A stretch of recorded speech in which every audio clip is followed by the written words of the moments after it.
Hello and welcome. सवाल आया है साइलेंट ट्विन फ्लेम जर्नी, जब प्यार शब्दों से नहीं एनर्जी से बोलता है। साइलेंट ट्विन फ्लेम जर्नी के बारे में मैम कुछ बताइए। तो बिल्कुल बताते हैं। Hello and welcome back to your love infinite channel. आज हम बात करने वाले हैं एक बहुत ही गहरी, कंफ्यूजिंग और सेक्रेट फ्रेज के बारे में। Silent twin flame journey. Yes, twin flame journey में बिल्कुल साइलेंट है, सन्नाटा है। ये वो फेज होता है जहाँ बाहर से सब कुछ चुप सा लगता है, ना मैसेजेस, ना कॉल्स, ना क्लैरिटी, ना क्लोजर, लेकिन अंदर सोल लेवल पर बहुत कुछ चल रहा होता है कि नहीं? ये साइलेंट जर्नी होती है। कभी कभी ऐसा लगता है कि कनेक्शन खत्म ही हो गया, लेकिन कनेक्शन खत्म नहीं होता। कभी लगता है कि सामने वाला भूल गया, लेकिन सामने वाला भूलता नहीं है। और कभी दिल किसी कोने में एक आवाज देता है कि हाँ, वो यही है। और बार-बार ये लगता है कि नहीं, ये कहानी अभी खत्म नहीं हुई है, बस ये फ़ेज़ साइलेंट फ़ेज़ है। तो आज हम समझेंगे कि साइलेंट ट्विन फ्लेम जर्नी होती क्या है, ये क्यों आती है, इसके रीज़न्स क्या होते हैं। आपने सवाल पूछा है तो बहुत ही सुंदर सवाल है। बहुत लोगों की साइलेंट जर्नी जर्नी चल रही होती है। इसका स्पिरिचुअल पर्पज़ क्या है ये भी बताती हूँ, और सोल को इस फ़ेज़ में कैसे सीखना होता है, क्या सीखने को मिलता है। जब सामने वाला ना कुछ बोल रहा है, ना झगड़ रहा है, ना आर्गुमेंट है, तो क्या सीखने को मिल रहा है? सबसे पहले एक बात समझिए कि साइलेंट ट्विन फ्लेम जर्नी का मतलब कनेक्शन का एंड होना बिल्कुल भी नहीं है। बहुत बार इसका मतलब होता है कि कनेक्शन 3D से 5D में शिफ्ट कर रहा है। 3D से 5D में शिफ्ट कर रहा है, शब्दों का दरवाज़ा बंद होता है, लेकिन एनर्जी का दरवाज़ा और भी गहरा खुला हुआ होता है। यानी कि साइलेंट ट्विन फ्लेम जर्नी होती क्या है? इसका मतलब है साइलेंट ट्विन फ्लेम जर्नी वो फ़ेज़ है जहाँ 2 लोग फिज़िकली या वर्बली कनेक्शन नहीं कर पा रहे होते हैं, लेकिन एनर्जेटिक लेवल पर उनका जो बॉन्ड है वो बहुत ही एक्टिवेट रहता है। आप उन्हें मिस करते हैं, बिना वजह मिस करते हैं। उनकी एनर्जी फ़ील होती है, बिल्कुल फ़ील होती है। ड्रीम्स आते हैं, हाँ, कभी-कभार ड्रीम्स आ ही जाते हैं। तो उनके बिना भी उनकी प्रेज़ेंस महसूस होना, वो साइलेंट जर्नी है। और सबसे अजीब बात है कि साइलेंस के अंदर भी कनेक्शन जिंदा लगता है। ये ऑर्डिनरी साइलेंस नहीं होता है, ये साइलेंस पनिशमेंट वाला नहीं है, ये साइलेंस सोल कनेक्शन वाला साइलेंस होता है। ये वो खाली जगह है जहाँ यूनिवर्स आउटर नॉइज हटा देता है, इनर ट्रुथ को सामने लगा देता है। ये वो खाली जगह होती है जहाँ खुदा बैठा होता है। ये साइलेंस आता क्यों है? साइलेंट फेज अक्सर तब आता है जब कनेक्शन बहुत इंटेंस हो जाता है। ट्विन फ्लेम जर्नी मिरर की तरह काम करती है। वो आपका प्यार भी दिखाती है और आपका डर भी दिखाती है। आपकी लॉन्गिंग को भी दिखाती है आपको, और आपके वुंड्स को भी आगे सरफेस पर लेकर आती है। आपका डिवाइन पोटेंशियल भी लेकर आती है। आपके अनकॉन्शियस पैटर्न को भी सामने रखती है। जब इंटेंसिटी ज़्यादा हो जाती है तब सोल को इंटीग्रेशन चाहिए होता है, और इंटीग्रेशन अक्सर नॉइस में नहीं होता है, साइलेंस में होता है। और यही साइलेंस जर्नी आपको इसीलिए पनिशमेंट की तरह नहीं लगेगी। शुरुआत में लग सकती है, लेकिन बाद में क्या है, ये सोल की प्रिपरेशन है, कुछ न्यू सीखने की ओर इशारा है। तीसरी बात, साइलेंट फेज के कॉमन रीजन क्या होते हैं? कॉमन रीजन क्या है? Reason number 1, emotional overwhelm. इस चीज को तो समझते होंगे आप। इमोशनली आप सोचते हो कभी बात नहीं की, कुछ नहीं, फिर भी क्यों मैं उसकी तरफ खिंचा चला जा रहा हूँ या जा रही हूँ? क्योंकि इंटेंसिटी आप हैंडल नहीं कर पाते हैं। दिल फील करता है, लेकिन नर्वस सिस्टम रेडी नहीं होता है। तब इंसान दूर चला जाता है, क्योंकि उससे उसे समझ ही नहीं आ रहा होता कि इतना सब कुछ एक साथ क्यों फ़ील हो रहा है। इतना सब कुछ एक साथ एक ही इंसान के साथ क्यों फ़ील हो रहा है। रीज़न 2, इनर हीलिंग पेंडिंग होती है। Inner healing pending? हाँ जी, इनर हीलिंग पेंडिंग होती है। तो साइलेंट फ़ेज़ में ये फ़ेज़ तभी आता है जब अबैंडनमेंट इश्यूज़ होते हैं, वुंड्स होते हैं, रिजेक्शन के होते हैं, इग्नोरेंस के होते हैं, नॉन वर्दीनेस के होते हैं। अंदर से जो फ़ील होता है कि शायद मुझे ये नहीं आता है, शायद मैं इसके लायक नहीं हूँ। ये मेल या फीमेल कोई भी अपने अंदर इस तरह का भाव रख सकते हैं, ठीक है? इस वजह से भी आता है। रीज़न नंबर 3, ईगो और सोल का कॉन्फ्लिक्ट्स। यस, ईगो और सोल, सोल कनेक्शन को पहचान लेती है। सोल जो है इस कनेक्शन को पहचान लेती है, लेकिन जो ईगो है वो सर्टेनिटी चाहता है कि बताओ, बताओ लेबल क्या? तुम्हारा मेरा क्या रिश्ता? है ना? सरेंडर या साइलेंट फ़ेज़ में भी हम कहते हैं हम उसे क्यों याद कर रहे हैं, क्यों दिमाग में आ रहा है, क्यों वो पर्सन दिन-रात छाया हुआ है और क्यों वो पर्सन ड्रीम में आ रहा है? क्या रिश्ता है जब कोई एलओआई भी नहीं हुई है? ये चीज़। चौथी बात डिवाइन टाइमिंग, रीज़न बता रही हूँ मैं ये। कभी प्यार उनसे होता है पर टाइमिंग रेडी नहीं होती है। कभी प्यार हो तो जाता है लेकिन टाइमिंग नहीं होती है, दोनों लोगों को होता है एक-दूसरे से। इसीलिए आप सोचते हो कि साइलेंट है तो शायद नहीं है, लेकिन आँखों-आँखों में जो इशारे या बातें होती हैं, मेन चीज़ वो है। तो वो तुरंत कैच अप हो जाती हैं जब सोल कनेक्शन होता है। Reason 5 separation for spiritual awakening कि फिर ये एक तरह का सेपरेशन भी होता है। कई बार डिस्टेंस की अवेकनिंग का रास्ता बना रही होती है और जब सामने वाला फिज़िकली अवेलेबल नहीं होता है, तब आदमी बाहर से अंदर की तरफ मुड़ने लगता है और वहीं से असली स्पिरिचुअल जर्नी शुरू होने लग जाती है। जब तक आप अंदर स्टिलनेस में नहीं आएँगे तब तक स्पिरिचुअल जर्नी शुरू नहीं होती है। क्वेश्चन आपका है कि इस साइलेंस में सोल क्या सीख रही होती है? इस फ़ेज़ में, इस साइलेंस फ़ेज़ में सोल अक्सर बहुत ही मिक्स्ड इमोशंस से गुज़र रही होती है। इसीलिए कभी होप होता है, कभी पेन होता है, कभी सरेंडर की स्टेज में आ जाते हैं, कभी ऑब्सेशन होता है, देखें ज़रा देखें और कभी फ़ेथ आ जाता है, कभी एग्ज़ॉशन होता है। आप सोचते हो अगर कनेक्शन इतना ही रियल है तो फिर इतनी दूरी क्यों है? लेकिन यही साइलेंट फेज आपको यही सिखाता है कि रियल कनेक्शन पोजेशन में नहीं है। रियल कनेक्शन एनर्जी में है, रियल कनेक्शन ग्रोथ में है, रियल कनेक्शन रिमेम्बरेंस में है, रियल कनेक्शन इनर ट्रांसफॉर्मेशन में है। जब तक आप इनर वे से ट्रांसफॉर्म नहीं होते हैं तब तक कुछ नहीं होगा। और क्वेश्चन है आपका कि साइलेंट ट्विन फ्लेम जर्नी का स्पिरिचुअल पर्पस फिर क्या होता है? क्वेश्चन पूछे ना, आप भी पूछते रहा कीजिए, वीडियो आपके क्वेश्चन पर बन सकती है। इम्पोर्टेंट बात ये है ट्विन फ्लेम जर्नी का सोल पर्पस सिर्फ रियूनियन नहीं होता है, इसका डीपेस्ट पर्पस होता है अवेकनिंग। अवेकनिंग का मतलब ये नहीं है कि हमें पता चल गया ट्विन फ्लेम जर्नी है, नहीं, अवेकनिंग का मतलब होता है, इसको पॉइंट वाइज़ समझते हैं, ठीक है?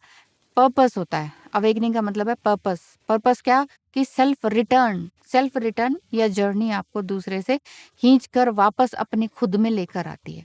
आप समझने लगते हैं कि उसके साथ प्यार है, लॉन्गिंग है, वो बाहर की तरफ है। आप बाहर की तरफ प्यार ढूँढ रहे हो और आप चाह रहे हो कि अपना सब कुछ छोड़कर उसी के पास आ जाएँ, नहीं, लेकिन वापस से अपनी एनर्जी को वापस लेना। दूसरा पर्पस होता है इनर वुंड्स का एक्सपोज़र को साइलेंटली एम्ब्रेस करना, एक्सेप्ट करना, अप्रूवल नहीं माँगना। कौन-सा हिस्सा आपका चेज़ कर रहा है, उस चीज़ की तरफ जानना और जो चीज़ लेट गो कर दी जा सकती है बहुत सी चीज़ें, उसको करना, मेन बात ये है। तीसरा पर्पस है अटैचमेंट से डिवोशन तक की ओर शिफ्ट होना। क्यों? क्योंकि प्रेम डिवोशन ही तो है, भक्ति ही तो है, छोड़ना ही तो है। जो प्रेम करता है ना, असल में डीपेस्ट प्रेम करता है, वो उस प्रेम को या उस व्यक्ति को जिससे प्रेम है, उसको यूँ ही जाने भी दे सकता है या यूँ ही उसकी लाइफ से चुपचाप भी चला जा सकता है, ताकि उसको कोई नुकसान ना हो। पर्पस 4 कि फेमिनाइन एंड मस्कुलाइन एनर्जी का डांस, यानी कि balance, feminine and masculine energy का बैलेंस, आपकी अवेकनिंग, आपकी कुंडलिनी जागृत होना, आपकी बाउंड्रीज क्लियर रखना, अपने सेल्फ रिस्पेक्ट पर काम करना, बहुत सारी चीज़ें जो भी इनर वर्क में हम बताते हैं वो सारी चीज़ें, ठीक है? पर्पस 5 क्या है ट्विन फ्लेम साइलेंट जर्नी का? ईगो डेथ का होना। यस, साइलेंस में आपकी फैंटेसी टूटती है, कंट्रोल टूटता है, कांस्टेंट रेजोनेंस की नीड टूटती है ना? और वहाँ से सोल बेस्ड लव का जन्म होता है। सोल बेस्ड लव अगर आपके अंदर आ गया तो डिवोशन शुरू हो गया, ये मान लीजिए। पर्पस 6 बताऊँगी कि spiritual maturity, yes, spiritual maturity के साथ आप काम करने लगते हैं, ऑब्ज़र्व करने लगते हैं, रिस्पॉन्स कम से कम देने लगते हैं, छोड़कर भाग जाएगा वो, उस डर से बच जाते हैं, यानी कि इमोशनल मैच्योरिटी आ जाती है। आप कहते हो वो मेरे ही अंदर है, मैं उसके अंदर हूँ, कोई कहीं नहीं गया है, कोई सेपरेशन ही नहीं है, कोई साइलेंस ही नहीं है। तो क्या ये साइलेंस उनके अंदर भी एक्टिवेट होता है? हाँ, ये साइलेंस उनके अंदर भी है एक्चुअली।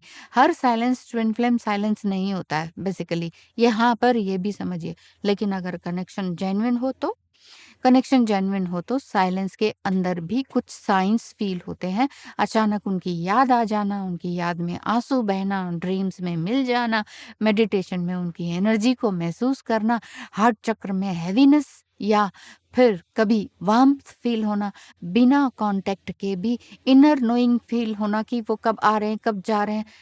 मान लीजिए सेम ऑफिस में है ना, तो भी आपको ये पता चल जाएगा कि अब वो आ चुके हैं, ऑफिस में एंट्री ले चुके हैं और आप पहले से आए हुए हैं तो। ये बहुत ही स्ट्रॉन्ग है, जिन लोगों को फ़ील होता है ना, वही जान सकते हैं। अदरवाइज़ जो लोग मुझे सुनेंगे जो नॉन ट्विन फ्लेम है, वो कहेंगे पागल है और पागल बना रही है। ठीक है? तो आपको ये पता चल जाता है, मान लीजिए आप अपने फ्लैट में बैठे हैं और आपको पता है कि वो सेम अ, आपको लगता है कि कोई गाड़ी की आवाज़ आई है और वो गाड़ी उन्हीं की है। और उस गाड़ी से वही उतरेंगे और आप विंडो से झाँकेंगे, वही उतरेंगे। अब चाहे ऑफ़िस में हो, सेम बिल्डिंग में हो, दूरी पर हो या ये फ़ोन मिस्ड कॉल आया, शायद ये उन्हीं का ही है। एग्ज़ैक्टली उन्हीं का है और कहीं से आप पता भी कराएँ ना, तो भी पता चल जाएगा कि ये उन्हीं का है।